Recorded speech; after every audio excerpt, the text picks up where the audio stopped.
আসসালামু আলাইকুম সুপ্রিয় দর্শক, আশা করি সবাই ভালো আছেন। তো আজকে আমি আমার এই বারান্দা বাগানের নতুন একটা ভিডিও নিয়ে হাজির হলাম। তো আজকে আমি দেখাবো আমি যেই গাছগুলো লাগিয়েছিলাম সেই গাছগুলোর কি অবস্থা। এখানে আছে কলমি শাক। এই কলমি শাক প্রায় এক সপ্তাহ হয়ে গেছে লাগিয়েছি এগুলো আমি। এখন বর্তমানে এই অবস্থা। এখানে এক দুই তিন চার 12টা থোপ হয়েছে এখানে। আর এইটা হইতেছে করলা গাছ। এটা করলা গাছ অনেক কষ্টে দুটো গাছ হয়েছে, অনেক চেষ্টা করেছি, করার পরে অনেকগুলো বীজ নষ্ট হয়েছে বন্ধু।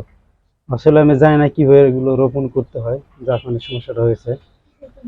আর এই পাশে হইতেছে এটা বরবটি গাছ। বরবটি গাছ এই দুটো হয়েছে এখানে। আর এখানে আছে সিম গাছ। সিম গাছগুলো অনেক সুন্দর হয়েছে, এটা খুব দ্রুত বৃদ্ধি পাইতেছে দুটো সিম গাছ। আর এই পাশে আছে শশা গাছ। এটা প্রথমে হয়েছে, আর পরে তিনটা লাগিয়েছিলাম, এই তিনটা পরবর্তীতে হয়েছে। আর এইখানে দেখতেছেন আগে যে আঙ্গুর গাছ কিনেছিলাম দুইটা, একটা রিলায়েন্স একটা বাইকুনুর। বাইকুনুরটা মারা গেছে, তো পরবর্তীতে রিলায়েন্সটা এখানে ট্রান্সফার করেছি। ট্রান্সফার করার পর এই অবস্থায় আছে বর্তমানে। এখানে কুশি গজাইছে, তো এটা আমার মনে হয় হবে। আর এখানে আঙ্গুর গাছটা কিনেছিলাম নার্সারি থেকে। এটা এই যে দুটো এখানে মাথা বের হয়ে গেছে অলরেডি, মানে এটা এস ফাউন্ডেশনের জন্য প্রস্তুত হয়ে গেছে আর কি। আর আরেকটা যে একটা বাইকনের কিনছিলাম অনলাইন থেকে, এই জিও ব্যাগ রেডি গাছ, সেটা আজকে ট্রান্সফার করেছি বড় জিও ব্যাগে। আজকে ট্রান্সফার করে রেখে দিয়েছি, দেখেন যে একবার নতুন মাটি। আর গাছটা অনেক সুন্দর হয়েছে, হেলদি হয়েছে। তো ভুলবশত অসাবধানতাবশত একদিন মাথাটি ভেঙে গেছে, আর এই মাথা ঠিক আছে। এইটা কেটে বাদ দিব।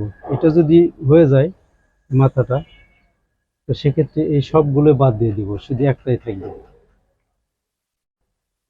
তো বন্ধুরা, আপনারা যদি কেউ বাগান করতে চান, সেক্ষেত্রে প্রথমে একটু হয়তো সমস্যা হতে পারে না জানলে, তো আস্তে আস্তে এটা ঠিক হয়ে যাবে। কারণ আমি যে প্রথমে যে মাটিটা তৈরি করেছিলাম রাসায়নিক সার দিয়ে, তো এই রাসায়নিক সারের কারণে আমার যে গাছগুলো লাগিয়েছিলাম দুইটা আঙ্গুর গাছ, এই দুইটা আঙ্গুর গাছই নষ্ট হয়ে গেছে। আর পুঁই শাক লাগিয়েছিলাম, এই পুঁই শাকের মানে গোড়াটা পচে গেছিল। তো যার কারণে নতুন করে মাটি তৈরি করে এই গাছগুলো আবার রোপণ করেছি আমি। তো আপনারা যদি বাগান করতে চান, বারান্দা বাগান বা ছাদ বাগান যেটাই করেন, আমি সাজেস্ট করব আপনারা রাসায়নিক সার কম ব্যবহার করবেন। জৈব সার বা ভার্মিক কম্পোস্ট প্রথমে ব্যবহার করেন মাটির সাথে। এর পরবর্তীতে গাছ বড় হওয়ার পরে আপনারা রাসায়নিক সার ব্যবহার করতে পারেন, এবং পরিমাণে খুব কম।